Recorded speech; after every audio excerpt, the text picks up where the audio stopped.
Sir sir ఏంటే 2 రోజుల నుంచి రావట్లేదు? ఇదేంటి సార్ రోజు వస్తున్నా కదా సార్. సర్లే కానీ చెత్త తీసుకెళ్ళు.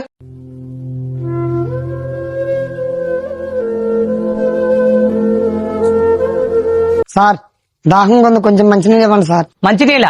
ఆగు తీసుకొత్తా.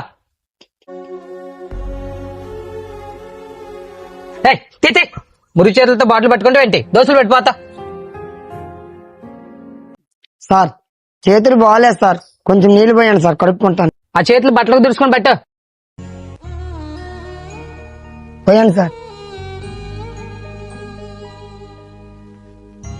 సర్లే వెళ్ళు.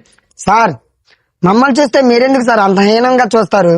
మేము డైలీ వచ్చి శుభ్రం చేస్తేనే మీరు ఆరోగ్యంగా ఉంటారు. మేము ఎవరిని ముట్టుకునే వాళ్ళం అంటుకునే వాళ్ళం అని కాదు సార్, మేము మీలాంటి మనుషులమే. మీకు మాకు తేడా ఏంటంటే మీ దగ్గర డబ్బు ఉంది, మా దగ్గర లేదు, అదే తేడా. సార్ ఒక్క మాట మాత్రం గుర్తుపెట్టుకోండి, పుట్టే ప్రతి ఒక్కరు కూడా అమ్మ కడుపునే పుడతాడు, కానీ చచ్చేటప్పుడే నలుగురు మోస్తారు. అది మీకైనా నాకైనా, అది గుర్తుపెట్టుకోండి సార్.